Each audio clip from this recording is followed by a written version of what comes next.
안녕하세요, 항성입니다. 드디어 다음 주 아르테미스2가 발사를 앞두고 있습니다. 1972년 마지막으로 달에 인류가 발을 디딘 후 54년 만에 다시 한번 달에 가는데요. 오늘은 50년을 넘게 기다려온 유인 달 비행, 바로 아르테미스2 이야기입니다. 여러분은 인류가 다시 달에 간다라는 말을 들으면 보통 뭐부터 떠오르세요? 달에 착륙해서 깃발을 꽂는 장면? 아니면 달 표면을 걷는 우주 비행사? 그런데 곧 다가오는 아르테미스2는 그 장면은 아닙니다. 오늘 이야기는 착륙이 아니라 유인 시험 비행이에요. 그럼에도 이 미션이 왜 엄청 중요하냐? 사람을 태운 채로 지구 밖 심우주로 나가서 달 뒷면을 돌아서 다시 안전하게 돌아오는 전 과정을 처음부터 끝까지 검증하는 첫 관문이기 때문입니다. 오늘은 딱 세 파트로 깔끔하게 정리해 볼게요. 먼저 우주선 SLS와 오리온은 뭐가 어떻게 만들어졌는지, 미션 어떻게 갔다가 어떻게 돌아오는지, 그리고 승무원 누가 타고 어떤 의미가 있는지 지금부터 시작하겠습니다. 먼저 아르테미스2 발사에 사용하는 로켓부터 알아보도록 하겠습니다. 아르테미스2가 타고 올라가는 로켓은 SLS, 스페이스 런치 시스템입니다. 한마디로 요즘 인류가 만든 로켓 중에서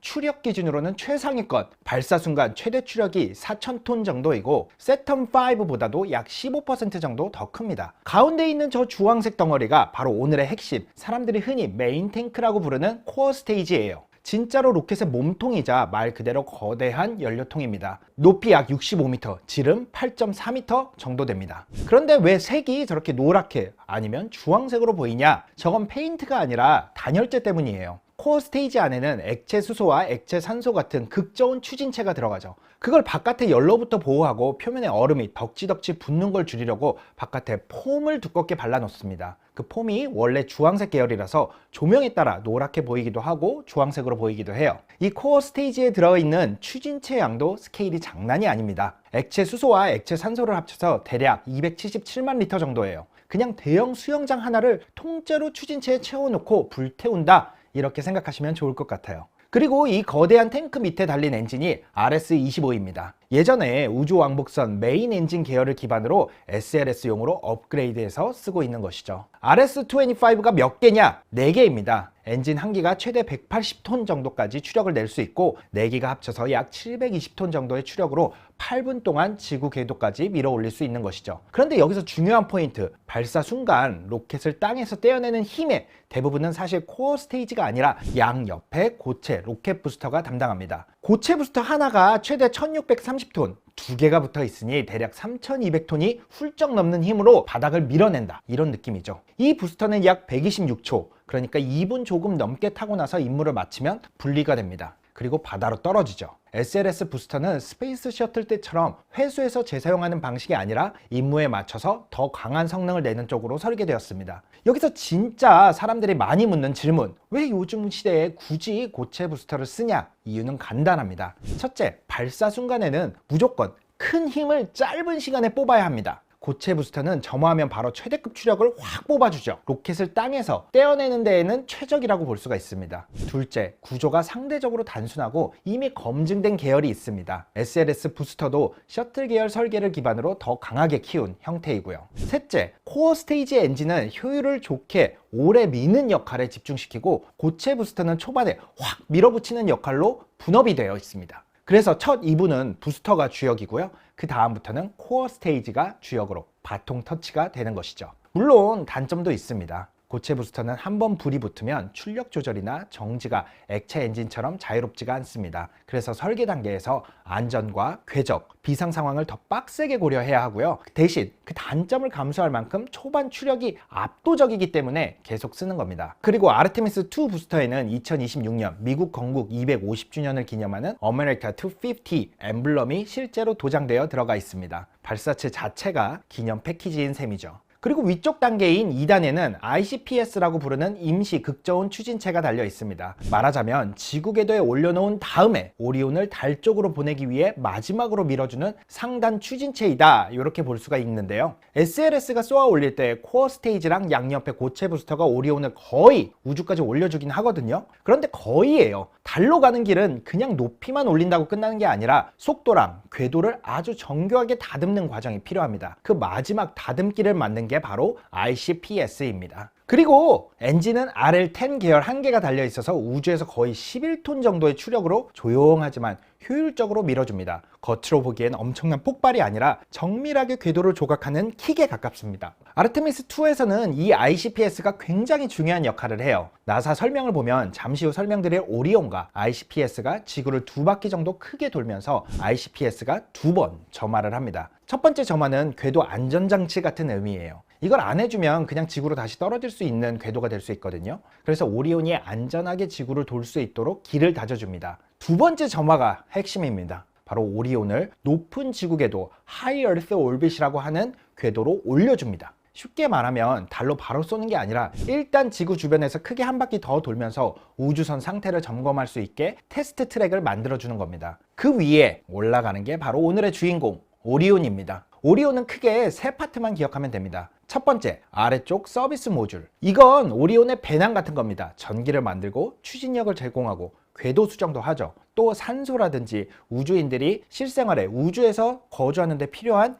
여러 장치들을 제공을 합니다. 오리온이 우주에서 움직이는 힘은 대부분 여기에서 나오죠. 두 번째, 가운데에 있는 승무원 캡슐. 우주비행사 4명은 10일 동안 사실상 이 좁은 캡슐에서 먹고 자고 일하고 운동하고 화장실까지 다 해결을 합니다. 그리고 이번 아르테미스2에서는 이 캡슐에 이름도 붙였죠. 이름은 인테그리티입니다. 미션이 끝나고 지구로 돌아오는 것도 결국 이 캡슐 하나뿐이에요. 나머지는 전부 우주에서 분리가 되어 없어져 버리죠. 세 번째, 맨 위에 있는 비상탈출 시스템. 발사 중 문제가 생기면 캡슐을 로켓에서 떼어내서 멀리 끌고 가는 장치입니다. 자동차로 치면 에어백이 아니라 아예 운전석 통째로 튕겨나가서 살리는 수준의 안전장치라고 볼 수 있겠죠. 제발 쓸 일은 없으면 좋겠습니다만 사람이 타는 미션에서는 이건 필수 안전장치라고 볼 수 있겠죠. 자, 이제 어떻게 갔다가 어떻게 돌아오냐를 보도록 하겠습니다. 아르테미스2를 한 문장으로 말하면 이겁니다. 사람을 태우고 달 뒷면을 크게 한 바퀴 돌아서 다시 지구로 안전하게 귀환하는 UN 시험 비행이다 라고 볼 수 있는데요.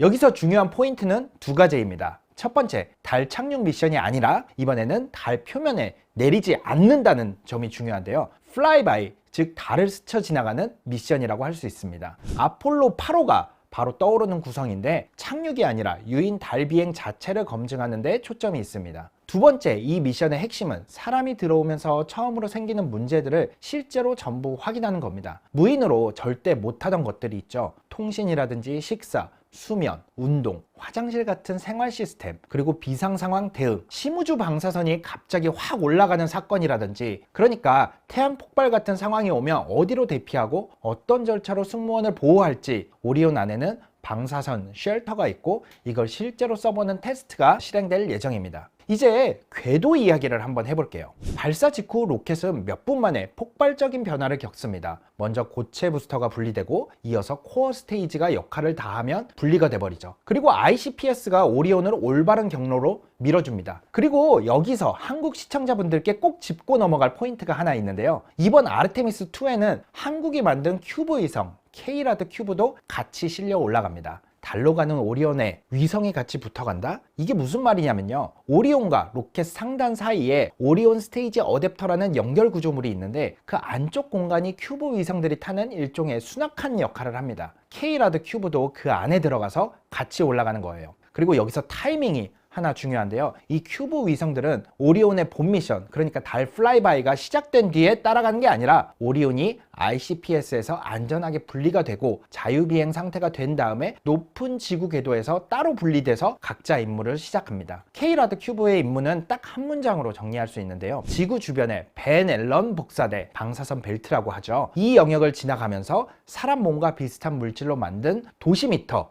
그러니까 선량계라고 할 수 있습니다. 이 선량계를 이용해서 우주 방사선이 우주인에게 어느 높이에서 얼마나 위험한지를 직접 측정하는 거예요. 즉 아르테미스2가 사람을 태우고 심우주로 나가는 첫 시험 비행이라고 하면은 K-RAD 큐브는 그 옆에서 그 길목의 방사선 지도를 실제 데이터로 찍어오는 한국의 동행 미션이라고 보면 됩니다. 이 위성에는 우주항공청과 한국천문연구원이 주도한 방사선 측정 탑재체가 들어가고 국내 기업인 삼성전자와 SK하이닉스의 반도체 소자들이 우주 방사선 내성 시험도 함께 진행될 예정입니다. 이렇게 안정적인 궤도에 진입한 후에 그 다음이 진짜 중요한데요. 오리온이 달로 가는 마지막 엔진 점화 TLI라고 하는데 트랜스 루나 인젝션, 달로 가는 궤도에 투입하는 과정입니다. 아르테미스2는 자유귀환 궤도라는 궤도를 이용을 하게 되는데요. 이게 왜 중요하냐면 시험 비행이잖아요. 뭔가 문제가 생겼을 때 엔진을 많이 쓰지 않아도 지구와 달의 중력이 자연스럽게 돌아오는 길을 만들어주는 경로입니다. 한마디로 궤도 자체를 안전장치로 설계하는 거예요. 아폴로 13호가 위기에서 돌아올 수 있었던 것도 결국 이 경로가 핵심이었습니다. 그럼 달에 얼마나 가까이 가느냐? 핵심만 정확히 말하면 이렇습니다. 아르테미스2는 달 표면에서 대략 6,400에서 9,700km 정도 위를 지나가게 됩니다.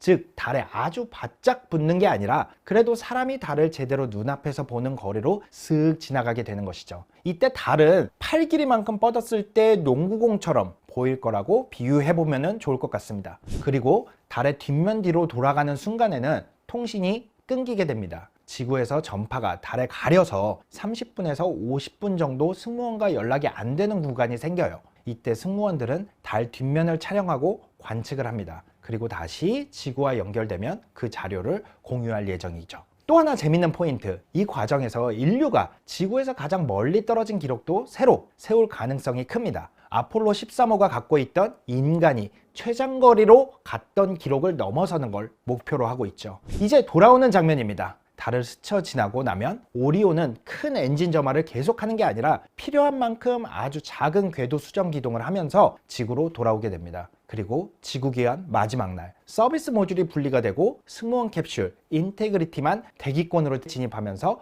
바다에 착수하게 됩니다. 착수는 태평양에서 진행될 예정이고요. 해군이 회수해서 임무가 끝나게 됩니다. 정리하면 달에 내리지는 않지만 사람이 달까지 갔다가 돌아오는 유인 시스템 전체를 한 번에 검증하는 미션이 바로 이번 아르테미스2라고 할 수 있는 것이죠. 이제 누가 타느냐? 아르테미스2는 4명의 우주인이 탑승을 하게 됩니다. 사령관인 리드 와이즈먼, 파일럿인 빅터 글로버, 미션 스페셜리스트 크리스티나 코프, 그리고 캐나다 우주비행사 제레미 헨슨. 이 조합이 갖는 의미는 생각보다 훨씬 많은 의미를 가지고 있습니다. 우선 아르테미스2는 착륙쇼가 아니라 유인 시스템 검증이 핵심이기 때문에 굉장히 차분하고 꼼꼼하게 테스트를 끝까지 밀어붙일 수 있는 경험과 팀워크, 그리고 예측 못한 상황에서 절차대로 대응할 수 있는 역량이 가장 최우선이라고 할 수 있겠죠. 즉 가장 화려한 사람이 아니라 가장 안정적으로 임무를 완수할 수 있는 사람을 모은 조합이라는 뜻입니다. 그런데 여기서 끝이 아닙니다. 이 팀은 상징성도 분명히 가지고 있죠.